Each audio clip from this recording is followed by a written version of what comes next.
O grande tema recorrente no Antigo Testamento é a rebelião de Israel contra o Criador, o que, por sua vez, tem como centro principal a atração de Israel pela idolatria. O maligno conseguiu sucessivamente convencer o povo escolhido que as muitas bênçãos na vida, as chuvas generosas, as colheitas abundantes, o bem-estar dos rebanhos e tudo o mais derivava não do Criador, mas dos muitos deuses adorados pelas nações pagãs vizinhas. Portanto, os israelitas, por sua vez, levantaram altares nos lugares altos e queimaram incenso para esses deuses. Toda vez que fizeram isso, eles violaram o primeiro mandamento e ofenderam grandemente o Criador maravilhoso que os tirou da escravidão e opressão no Egito e os conduziu com segurança até a terra de Canaã, uma terra que manava leite e mel. Quando o Criador Yahweh Tsevaot deu a lei, ele advertiu Israel a respeito dos grandes perigos representados pelos anjos caídos. Esses anjos eram deuses ou entidades sobrenaturais que os pagãos veneravam e adoravam por meio de seus incontáveis ídolos. A palavra do Criador se refere a eles muitas vezes em todo o Antigo Testamento como o exército dos céus. O perigo que eles representavam era tão grande que o Criador até institui o segundo mandamento para proteger seu povo da influência escravizante desses anjos caídos. Tudo isso para que, ao levantardes os teus olhos em direção ao céu e observardes o sol, a lua, as estrelas e todos os demais corpos celestes, não te deixeis seduzir por estes astros para adorá-los e servi-los, porquanto são apenas coisas que Yahweh, teu Deus, distribuiu entre todos os povos que vivem debaixo do céu. Deuteronômio capítulo 4, versículo 19. Há uma tendência deplorável hoje de esquecer que os dois primeiros mandamentos estão muito relacionados com a proteção do homem ao poder dos anjos caídos. Observe como a palavra do Criador apresentou essa advertência: e sejas impelido a que te incline perante eles, se referindo, claro, aos homens, pelo fato deles se inclinarem aos corpos celestes. Os homens são iludidos e seduzidos por essas forças e levados a servi-las. Esta passagem das Escrituras que eu acabei de citar mostra como é difícil para o homem, depois de cair na cova da idolatria, conseguir sair dela.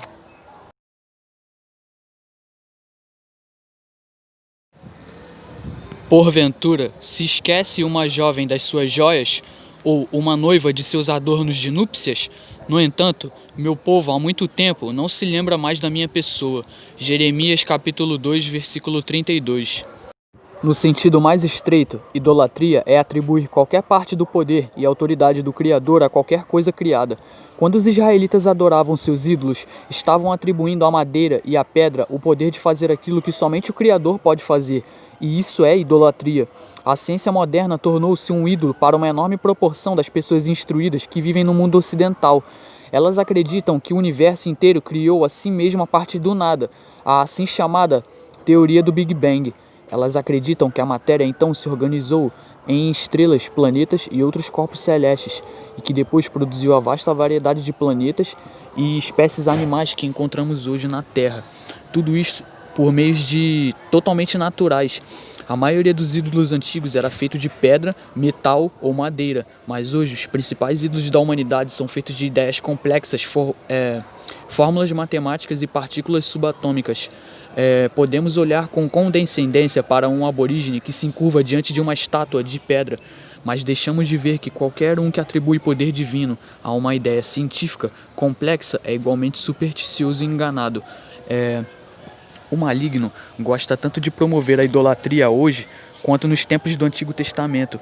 Além disso, ele está tão determinado hoje quanto estava no passado em fazer os homens adorarem o exército dos céus e atribuírem ao sol, à lua e às estrelas o poder e a autoridade que somente o Criador possui. Durante esses séculos, ele fez isso por meio da astrologia, que convencia os homens que todos os aspectos de suas vidas eram dirigidos por emanações astrais dos planetas e estrelas. Mais recentemente, como parte do grande êngodo satânico do fim dos tempos, o maligno avançou para as ciências da astronomia e da astrofísica.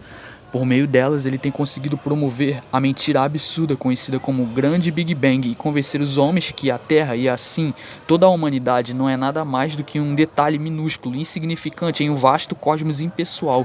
Tendo explorado a astrologia ao máximo que podia, ele está agora tentando extrair o máximo da Via Láctea. A maioria das pessoas hoje ficaria surpresa ao descobrir que a ciência da astronomia, da forma como ela é ensinada em nossas escolas e universidades, é tão fraudulenta quanto sua predecessora. Durante séculos, homens de elevada instrução e considerável capacidade intelectual, como Newton e Kepler, foram estudantes ávidos da astrologia e a consideravam uma ciência de primeira grandeza.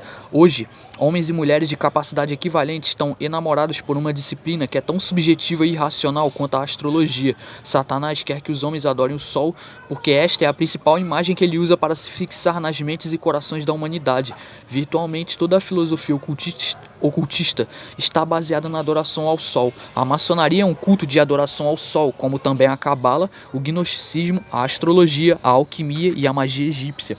O deus Baal estava identificado com a adoração ao Sol, como também Osíris do Egito. Os usurpadores pagãos no templo de Jerusalém, descritos pelo profeta Ezequiel, oravam voltados para o Oriente e para o sol nascente, enquanto que os reis apóstatas de Judá eles erguiram um monumento ao sol na entrada do templo, referindo-se ao piedoso rei Josias. A escritura diz: exterminou todos os cavalos que os reis de Judá tinham consagrado ao deus Sol e que ficavam na entrada da casa de Yahua, próximo da sala de um oficial chamado Natan Meleque. Também queimou todas as carruagens dedicadas ao culto do Sol. 2 Reis, capítulo 23, versículo 11. O inimigo está fazendo isso não somente por meio das muitas ramificações da filosofia ocultista, mas também por meio de canais seculares, para que homens e mulheres de todas as nações estimem o Sol de modos que se aproximem da idolatria. Por exemplo, eu vou citar aqui o que muitos estudantes nas escolas públicas americanas estão aprendendo atualmente. Nossos ancestrais adoravam o Sol. Eles estavam longe de serem tolos. Faz bom sentido reverenciar o Sol e as estrelas, porque somos filhos deles. O silício nas rochas, o oxigênio no ar, o carbono no nosso DNA, o ferro nos nossos edifícios, a prata nas nossas joias, foram todos feitos nas estrelas, bilhões de anos atrás. Nosso planeta, nossa sociedade e nós mesmos somos poeira interestelar. Neil deGrasse Tyson no Cosmos, a Space Time Odyssey, National Geographic Channel. De acordo com a ciência da astronomia e da astrofísica, os elementos mais pesados, como os metais, foram produzidos há algum tempo após assim chamado Big Bang, quando um grande número de estrelas se transformaram em supernovas e dispersaram seus elementos pela galáxia. Esses elementos foram supostamente produzidos pela fusão dos elementos mais leves, como o hidrogênio e hélio, no núcleo de cada estrela. Por essa razão, eles argumentam que todo o ferro e o níquel, por exemplo, que encontramos na Terra, foram na verdade produzidos ao longo de milhões de anos, no núcleo de estrelas distantes. O maligno quer que a humanidade acredite que o homem é formado de poeira interestelar e criou uma cosmologia, um modelo de universo, que apoia essa tese. É por esta razão que a cosmologia dele difere tanto daquela que é apresentada na Bíblia. Se os homens forem convencidos que vieram das estrelas, então se afastarão do Criador, seu verdadeiro Deus, Yahweh Tsevaot. Eles também tentarão descobrir as leis naturais que deram origem à matéria e que mais tarde filtraram e configuraram os elementos necessários para construir o corpo humano, apresentando isto como ciência, tá? Entre aspas. Verdade definitiva. O maligno está atacando os próprios fundamentos da fé hebraica e preparando o caminho para a sua religião do mundo, unificado do fim dos tempos, em que a ciência, a religião e o misticismo estarão fundidos em uma nova espiritualidade. E muitos deles abandonarão a Bíblia por completo. Muito provavelmente essa nova religião ensinará uma salvação vinda do espaço e o contato com seres inteligentes muito mais evoluídos do que o homem. Está sendo dito para nós que a ciência, por meio de alguns avanços espetaculares na tecnologia, eventualmente descobrirá a chave para a imortalidade e colonizará o universo. Isto é, tudo propaganda, claro. Alimentada por infindáveis reportagens na mídia a respeito de vida em Marte, viagens até outras galáxias e planetas similares à Terra em outros sistemas solares. Cada um de nós provavelmente já passou centenas de horas assistindo a filmes e documentários, alguns dos quais são muito convincentes que ilustram esse cenário fantasioso. Claro, tudo falso, mas muitas pessoas acham que é algo fantástico.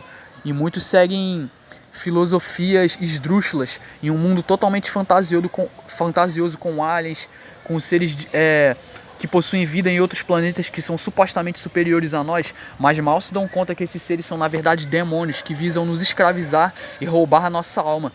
Não se livre da Bíblia, não caia no paganismo, creia sempre em Yahweh Tsevaot e Yahushua Hamashia. Por hoje é isso, muito obrigado a todos e até mais.